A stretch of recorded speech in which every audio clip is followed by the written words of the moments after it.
Hello children, how are you all? I'm sure you all are doing good. Let's start today's chapter, force and work.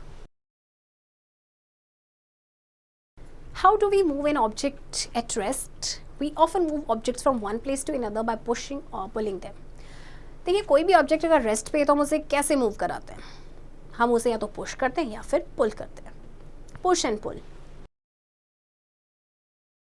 A child pushes the ball with his foot and it rolls. A boy pushes the babysitter to make it move. A push on the pedal moves the bicycle. देखिए आपको जो pictures दी गई हैं इसमें दिखाया गया है कि किस तरह से चाइल्ड पुश कर रहा है बॉल को, है ना, देन वो रोल होती है. जो बॉय है वो बेबी सिटर को पुश कर रहा है उसको मूव कराने के लिए. इसी तरह से जब पैडल को पुश किया गया तो उसकी वजह से बाइसिकल मूव की. A child pulls his toy cart. The rickshaw moves because the rickshaw puller pulls it. A horse pulls the cart to make it move. Similarly, in pictures में देखिए क्या हो रहा है कि पुल किया जा रहा है. This child is pulling his toy cart, है ना. रिक्शा जो है मूव कर रहा है क्योंकि रिक्शा पुलर उसको पुल कर रहा है. इसी तरह से हॉर्स जो है कार्ट को पुल कर रहा है जिसकी वजह से वो मूव कर रहा है. This push or pull is called force. In pushing or pulling, you have to apply force. So push और pull को कहा जाता है force. तो आपको या तो पुश करते हैं या जब भी आप पुल कर रहे हैं आप क्या करते हैं, फोर्स अप्लाई करते हैं. How do we stop a moving object? A force can also stop moving object. अब आप मूविंग ऑब्जेक्ट को कैसे स्टॉप करेंगे? फोर्स की वजह से. फोर्स जो है वो चीज़ों को स्टॉप भी करता है. Direction of force. If you kick a ball lying on the ground, it will go in a particular direction. Now kick this ball with the same force but from a different direction. The ball goes off in a different direction. Thus, force works in different directions. देखिए force की direction क्या होती है? जब आप एक ball को kick कर रहे हैं ग्राउंड में एक पर्टिकुलर डायरेक्शन में जाएगी. अब आप सेम फोर्स के साथ फिर से उस बॉल को किक करेंगे but from a different direction.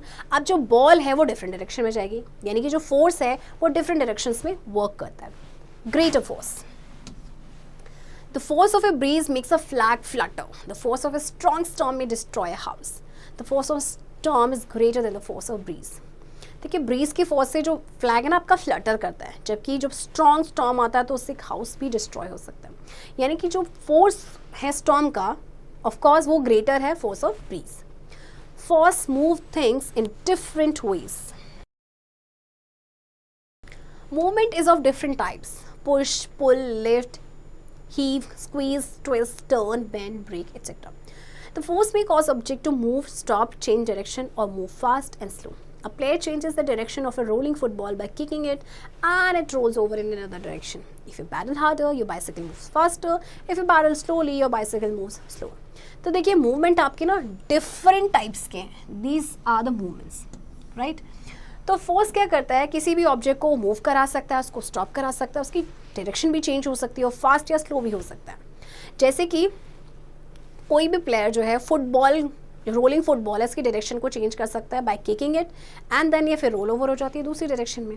अगर आप अपनी बाइसिकल के पैडल को हार्डर आप उसको पैडल करते हैं तो बाइसिकल तेज हो जाएगी, लेकिन आप स्लोली पैडल करेंगे तो बाइसिकल स्लो हो जाएगी. Work. Apply force on an object at rest. Sometimes it moves, sometimes it may not move. When a force moves an object to some distance, it is said that work is done. Force helps us to work.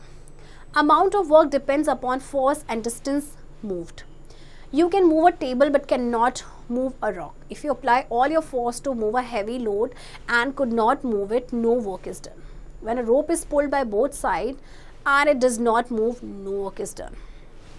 देखिए आप किसी भी object पे आप force apply कीजिए जो rest पे, कई बार ये मूव करता है कई बार नहीं करता है. तो जब आपका फोर्स किसी ऑब्जेक्ट को मूव करता है कुछ डिस्टेंस पे तो हम कहते हैं कि वर्क इज डन. फोर्स हमें वर्क करने में हेल्प करता है. तो अमाउंट ऑफ वर्क है वो डिपेंड करता है कि फोर्स कितना है और कितना डिस्टेंस मूव हुआ है. जैसे कि आप एक टेबल को मूव कर रहे हैं, कर सकते हैं, बट क्या आप रॉक को मूव कर सकते हैं? नहीं. अगर आप अप्लाई करते हैं all your force to move a heavy load लेकिन वो मूव नहीं करता है तो क्या कोई काम हुआ है? नहीं हुआ. जब एक रोप पुल की जाती है दोनों साइड से वो मूव नहीं करती है, दैट मीन्स कोई वर्क नहीं हुआ है. Forget me not. We often move objects by pushing or pulling them. Push or pull is called force. A force may cause objects to start moving, stop, change direction or move fast or slip. Force helps us to work. Children, I hope आपको ये chapter समझ आया होगा, and इस chapter की practice अब आप खुद से करेंगे.